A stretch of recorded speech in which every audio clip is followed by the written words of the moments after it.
Hi, AJ Hartley here, novelist, Shakespeare professor, fan of various things, including cocktails and specifically good gin. And today I'm going to do something a little bit different and talk about making your own gin. And first, I should say that in most cases this is perfectly legal. You're not actually distilling the spirit. You're using something that already exists, vodka, and then flavoring it. Some people have said that gin is in some ways the world's first infused vodka. In other words, it's a neutral spirit which is then given flavors and aromatics through a process of soaking other ingredients in the spirit for a period of time, and that then infuses the alcohol and gives it a different flavor, something distinctive. At Christmas, my wife gave me a kit. The kit includes bottles, here's a funnel, metal, and these common gin ingredients. As you can see, there's juniper berries, which is the sort of basic for most kind of London-style dry gins. The juniper berries, which gives it that aromatic, piney flavor, but other things as well. There's orange peel, there's coriander, there are peppers of various sorts, cardamom seed. And these are the sort of standard range of ingredients that are often used in the making of gin. Now, I will also say, of course, that while a kit like this is fantastic, a lot of these things can be purchased in larger quantities, cheaper, at anywhere that has a good selection of whole spices. For me, that's usually an Indian or other kind of Asian food store where this stuff is cheap. Some of it you can get in Mexican and other grocery stores as well. And it's really, really super easy. As I say, you're starting with a basic vodka. I use Pearl because it's cheap and it's clean and, double, triple distilled.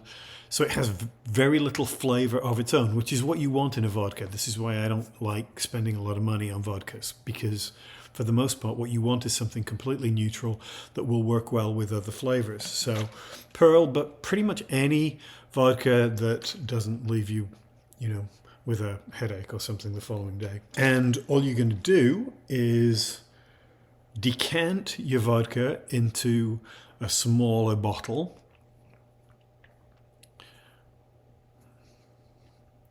And add to it the various possible gin spices and herbs that you're then going to let sit. Obviously, the bottle should be clean before you start. The funnel should be clean. But other than that, you can't really mess this up.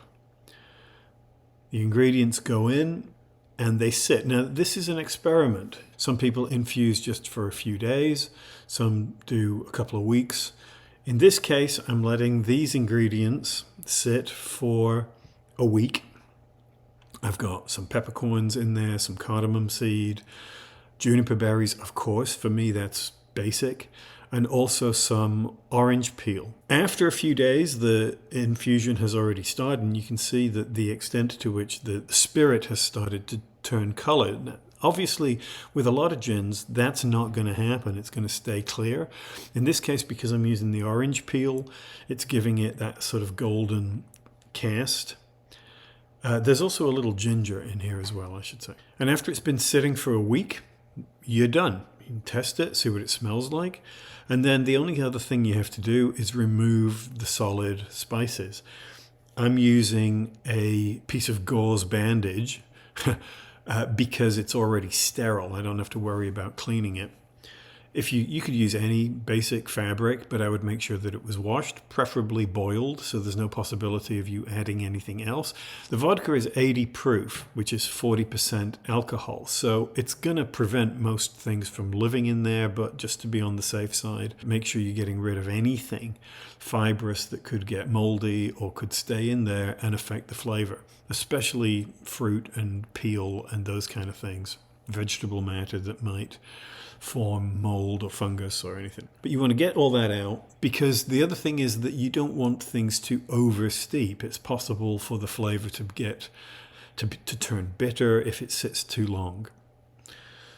So, having decanted that, I'm just using a couple of glasses here to pour it into. Again, washed beforehand. Then clean out the bottle, get rid of all the remaining spices, and then use the filter, the gauze bandage in this case, to refilter the remaining spirit as it goes back into the bottle, and you cork it, and it should last pretty much forever.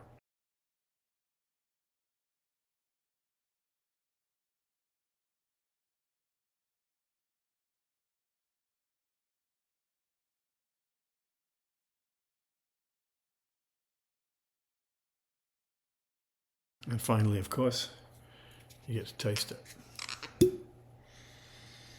Yeah, getting the ginger, getting the orange peel, getting the cardamom, getting the juniper. It's really striking, actually, when you compare the nose of the gin to the vodka that it started as. With the vodka, you get nothing more than a kind of alcoholic, slightly antiseptic kind of tang, not a lot of flavor to it, which is what you want from a vodka. But with this is much more complex, much more interesting. It's just a taste. Oh yeah, that's really good. It reminds me a little bit of Bombay Sunset. The cardamom reminds me of something like a Tanqueray Malacca.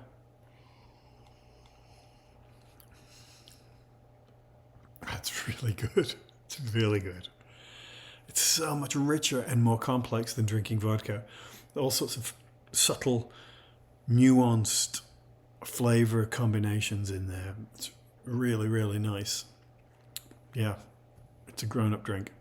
Love it. Yeah, and this is a really cheap way to produce a very individualized gin, something with a character that you can build. You can add the flavors that you want, develop it. This will work really well in a martini, also with tonic or something else. Really good. Cheers. And that's it. That's all I'm going to say for now. So as ever, please like, comment, subscribe. Feel free to make comments and suggestions, and maybe we'll do some more cocktail videos. I haven't made any for a while. I think I owe Atarashi Gakko a new cocktail. All right, thanks. As ever, please check out my books. Check out my Patreon page. Thanks to my patrons, and I will talk to you soon. Thanks, bye.